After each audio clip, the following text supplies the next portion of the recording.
BFM Bourse, Culture Bourse.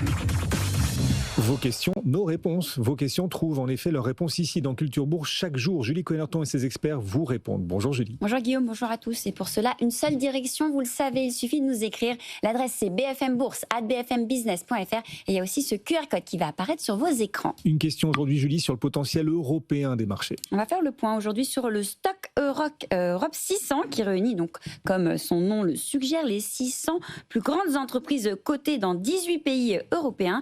Un indice de référence donc qui surpasse même très légèrement le CAC depuis le début de l'année avec une hausse de près de 14%. Mais est-ce que ça va continuer en 2026 ? Est-ce qu'il va cartonner en 2026 ? C'est la question que nous a adressée Lionel. Et pour y répondre, on retrouve Thibaut François pour Fastea Capital. Bonjour Thibaut, merci de nous accompagner.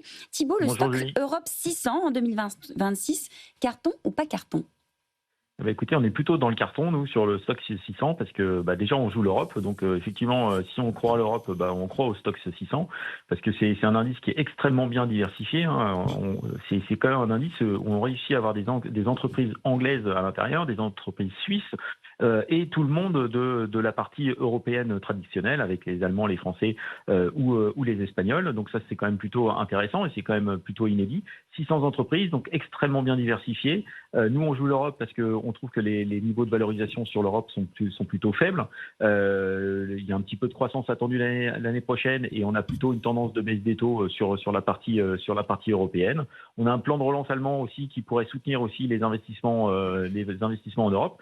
Et on croit toujours à, on va dire, une fin de la guerre en Ukraine et donc une reconstruction de l'Ukraine. Bien sûr, ça va profiter aux entreprises européennes et bien sûr aux entreprises européennes qui font partie du Stoxx Europe 600. Donc aujourd'hui, nous, on est du côté du carton et on croit beaucoup à l'Europe pour 2026. Et alors, d'un point de vue stratégique, Thibaut, comment vous recommandez de vous pencher sur cet indice ?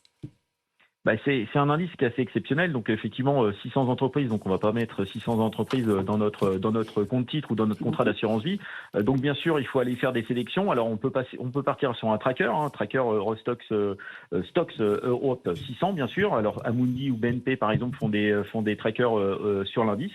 Après on peut aussi aller chercher de prendre les plus grosses pondération de l'indice du Stoxx 600. Alors les plus grosses pondérations, ça fait rêver. On est à SML, on a LVMH, on a Roche, on a SAP et AstraZeneca.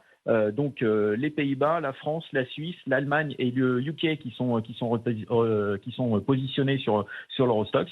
Ça peut être aussi le choix des 5 valeurs déjà pour bien performer et pour répliquer au maximum le Stoxx 600 pour l'année 2026. Voilà des idées et votre réponse à cet auditeur Lionel. Vous restez avec nous Thibaut, ça vous dit ? Guillaume, ce sera avec grand plaisir de vous retrouver dans quelques minutes. Écoutez, plaisir partagé. Alors, on se donne rendez-vous dans un instant pour comprendre pourquoi Abivax progresse autant, les autres arbitrages du jour sur le marché.